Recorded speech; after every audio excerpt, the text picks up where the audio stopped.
Caribbean बेटांवर घोंगावत असलेल्या Erin चक्रीवादळाने आपली पुढची वाटचाल सुरू केली आहे आणि अमेरिकेच्या दिशेने हे वादळ सरकू लागलेलं आहे।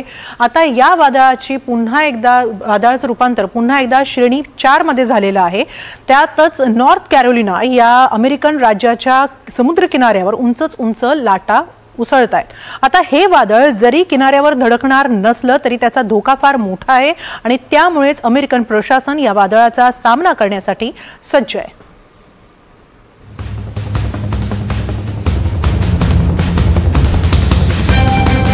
अमेरिकेतील हाट्रास आणि ओक्राकोक या 2 बेटांवरील नागरिकांना सुरक्षित ठिकाणी जाण्याचे निर्देश नॉर्थ कॅरोलायनाच्या प्रशासनाने दिले आहेत। एरिन चक्रीवादळ हे हळूहळू नॉर्थ कॅरोलायनाच्या बाहेरच्या किनारपट्टी जवळून पुढे जाईल अशी शक्यता वर्तवण्यात आली।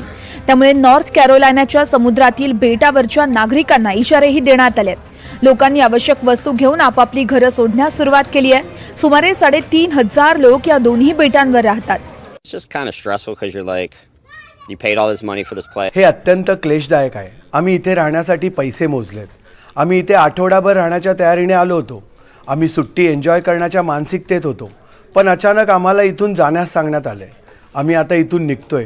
पुढचे 1-2 दिवस जरा पुढे जाऊन हॉटेलमध्ये काढण्याचा प्रयत्न करतोय, पण ते आम्हाला हाकलवून लावतायत। आता सगळीच वाट लागली आहे। अटलांटिका महासागरात जाणारे बाह्य किनाऱ्यांवरील सखल बेट वादळाच्या लाटांना बळी पडतात। पुढचे काही दिवस जोरदार लाटा, जोरदार वारे आणि लाटा मुख्य महामार्गाचे काही भाग वाहून जाण्याची भीती आहे। त्यामुळे या बेटांवर जाणारी वाहतूक ठप्प होण्याची भीती आहे। एरिन चक्रीवादळामुळे मंगळवारी नॉर्थ कॅरोलायनाच्या किनाऱ्यावर उंच लाटा उसळायला सुरुवात झाली। या लाटांमुळे बीचवर आलेले शेकडो पर्यटकांना घरी जावं लागलं। येत्या काळात चक्रीवादळाची तीव्रता आणखी वाढण्याची शक्यता आहे। हवामान खात्याने एरिन हे कॅटेगरी 4चं चक्रीवादळ म्हणून घोषित केलंय। फ्लोरिडाच्या न्यू इंग्लंड किनारपट्टीपासून दूर राहण्याचा इशाराही देण्यात आलाय। आम्ही स्थानिक लोकांनाही इथून बाहेर जायला सांगतोय, कारण वादळाच्या काळात आम्हाला कोणत्याही सुविधा त्यांना पुरवता येणार नाहीयेत। लोकांनी आमच्या इशाऱ्याची दखल घेणं खूप गरजेचं आहे। पुढच्या काळात आणखी इशारे येतील, त्यांच्याकडेही त्यांनी लक्ष द्यावं। ज्यांना शक्य आहे त्यांनी लवकरात लवकर इथून निघून जावं, अशी आमची त्यांना विनंती आहे।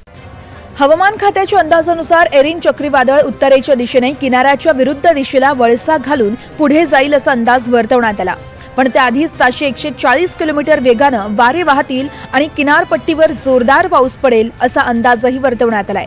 गुरुवारपासून वादळाची तीव्रता कमी होण्याची शक्यता आहे।